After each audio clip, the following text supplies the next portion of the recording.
বন্ধুরা, জাতিসংঘের অধিবেশন শেষ হয়েছে এবং সেখানে বিভিন্ন রাষ্ট্রনেতারা গিয়েছিলেন এবং যার যার ভাষণ সেখানে আমরা শুনেছি, দেখেছি, হয়তোবা কিছু কিছু চোখ এড়িয়ে গিয়েছে।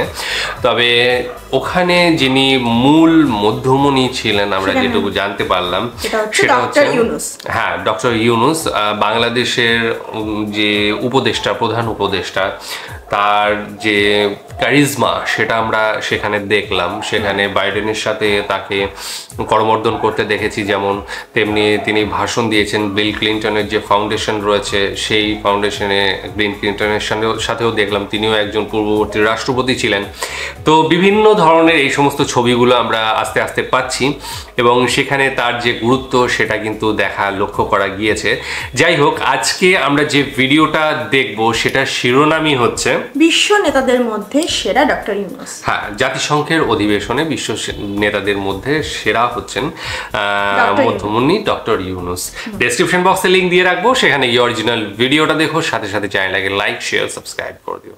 ছাত্র জনতার গণ অভ্যুত্থানে বদলে যাওয়া নতুন বাংলাদেশের সাথে মার্কিন যুক্তরাষ্ট্রের দ্বিপক্ষীয় সম্পর্ক পৌঁছালো অনন্য উচ্চতায়।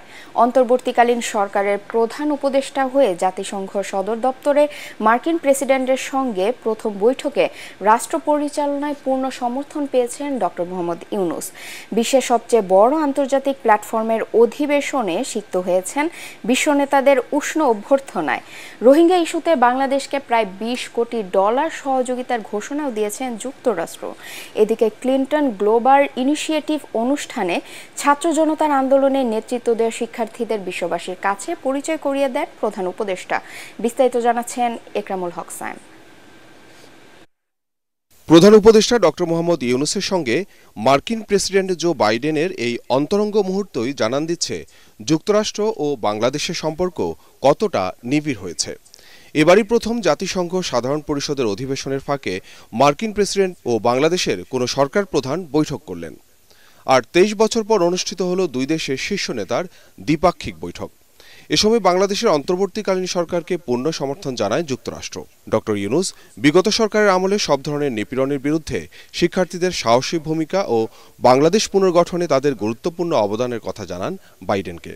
দেশ পুনর্গঠনে যে কোনো সাহায্যে ডক্টর ইউনূসের সরকারের পাশে থাকার আশ্বাস দেন মার্কিন প্রেসিডেন্ট। বৈঠকে প্রধান উপদেষ্টা জুলাই বিপ্লব চলাকালীন শিক্ষার্থীদের আঁকা দেয়ালচিত্রের আর্টবুক জো বাইডেনকে উপহার দেন। এদিকে ক্লিন্টন গ্লোবাল ইনিশিয়েটিভ অনুষ্ঠানে ছাত্র জনতার আন্দোলনে নেতৃত্ব দেয়া শিক্ষার্থীদের বিশ্ববাসীর কাছে পরিচয় করিয়ে দেন প্রধান উপদেষ্টা।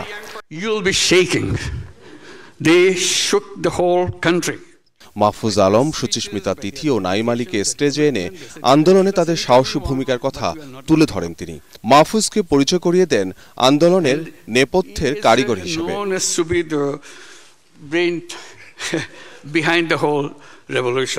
So he denies it repeatedly. He said, not me, many others, but that's how he is recognized, that he's the brain behind the whole thing. It's amazing, meticulously designed thing. It's not just suddenly came, it's not like that. Very well designed. Even the leadership pattern, people don't know who the leaders. So you can't catch one and say, okay, it's over. It's not over. সাবেক মার্কিন president Bill ক্লিন্টনের সঞ্চালনায় অনুষ্ঠানে শিক্ষার্থীদের দেখিয়ে doctor Yunus বলেন তারাই নতুন পৃথিবী ও নতুন বাংলাদেশ গড়তে প্রস্তুত। আন্দোলনে কিভাবে ছাত্র জনতা সাহস নিয়ে বুক পেতে দাঁড়িয়েছিল তা গোটা বিশ্বের কাছে তুলে ধরেন doctor Yunus. When they speak, the language is something it inspires any young person anywhere, any person anywhere in the world. These are the guys. Let's give them a big applause. So this is the Bangladesh. They are the one creating the new version of Bangladesh. Let's wish them a success. Thank you all for joining this event. এদিকে রোহিঙ্গা সংকট সমাধানে জাতিসংঘে 3টি প্রস্তাব দেন বাংলাদেশের অন্তর্বর্তীকালীন সরকার প্রধান। সব পক্ষকে এক টেবিলে বসার আহ্বান জানিয়ে তিনি আশা করেন এ থেকে বেরিয়ে আসবে সমাধানের পথ। সেই সাথে জাতিসংঘ ও বাংলাদেশ মিলে একটি যৌথ কর্মপরিকল্পনা প্রণয়নের কথাও জানান প্রধান উপদেষ্টা। রোহিঙ্গাদের নিয়ে জাতিসংঘ সদর দপ্তরে উচ্চ পর্যায়ের বৈঠকে আন্তর্জাতিক সম্প্রদায়কে রোহিঙ্গা জনগোষ্ঠীর বিরুদ্ধে সংঘটিত গণহত্যার বিচারের দাবিতে সোচ্চার হওয়ার আহ্বান জানান। As much as Bangladesh engages on humanitarian aspects or ensuring justice, repatriation of the Rohingyas remain the only sustainable solution to the protracted crisis. বৈঠকে রোহিঙ্গা ইস্যুতে যুক্তরাষ্ট্রের পক্ষ থেকে বাংলাদেশকে 19 কোটি 9 লাখ ডলার সহযোগিতার ঘোষণা দেওয়া হয়। ইকরামুল হক সায়েম, এটিএন বাংলা।